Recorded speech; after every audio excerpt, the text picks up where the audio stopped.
Siang Pak Agus Marta, terima kasih atas waktu yang telah diberikan kepada kami. Perkenalkan, nama saya Fizik Riwardoyo dan rekan saya Arif Rahman. Kami ingin melakukan wawancara seputar etika profesi. Kemudian, sebelum kita mulai wawancaranya, kami mohon kesediaan Bapak untuk memperkenalkan diri terlebih dahulu. Baik, terima kasih Mas Hafiz dan Mas Arif. Perkenalkan, nama saya Agus Marta. Saya di sini sebagai Supervisor BBM di Regional 1 Medan, mencakup area pengisian BBM di Aceh, Sumatera Utara, lalu Riau dan Kepulauan Riau. Terima kasih atas jawabannya. Kemudian, bolehkah kami mengetahui jabatan Bapak dalam perusahaan ini? Ya, itu tadi saya selain mencakup sebagai Supervisor BBM, saya juga di sini sebagai perwakilan dari cabang. Jadi kalau ada pertemuan-pertemuan kantor itu saya mewakili.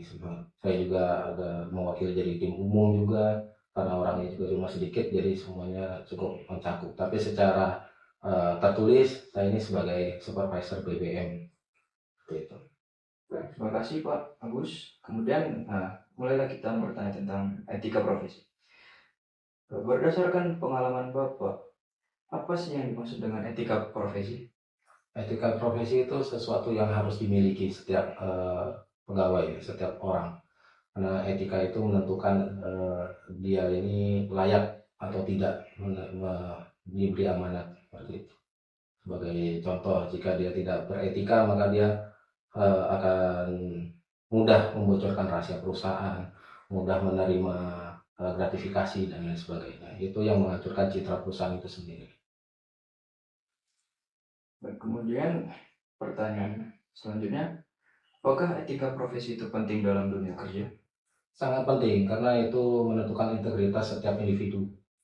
Jadi ketika setiap individu itu tidak beretika, maka integritasnya akan dipertanyakan.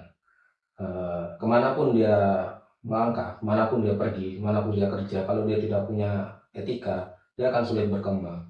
Karena kenapa? Karena dia tidak akan dipercaya sama atasannya sendiri. Karena dia tidak akan dipercaya sama customer, sama vendor, dan lain sebagainya. Seperti itu. Kemudian pertanyaan selanjutnya, apakah profesi tentang jabatan kita katakan manajer dengan seorang pegawai, apakah etikanya berbeda atau sama? Jelas berbeda. Kalau untuk yang bawahan pasti dia akan lebih di bawah sebagai di lapangan. Contohnya dia etika itu tidak boleh membocorkan rahasia perusahaan di atas pertama. Lalu dia juga tidak boleh bermain-main dalam tanda kutip di lapangan. Nah kalau yang manajer dia lebih ke arah yang lebih besar. Seumpama ada vendor masuk, itu dia tidak boleh menerima suap, tidak boleh juga berkata-kata atau memberikan statement-statement yang apa ya, sedikit krusial gitu. Contoh misalnya dia memberikan janji, nanti saya akan pilih kamu sebagai vendor. Nah itu seorang manajer nggak boleh mengucapkan itu jika belum ada keputusan resmi dari perusahaan tentang siapa yang ditunjuk. Nah itu jelas berbeda antara yang manajer atau yang di bawah seperti itu. Oke, sebenarnya itu saja pertanyaannya. Apa ada mau bertambah? Ada semua. Singkat aja. Tetap sudah lama. Tugas aja. Oke. Demikian yang bisa kami tanyai mengenai tentang etika profesi. Sekali lagi kami ucapkan terima kasih kepada Pak Agus Marta selaku narasumber kami. Demikian Pak. Oke. Oke. Terima kasih Pak.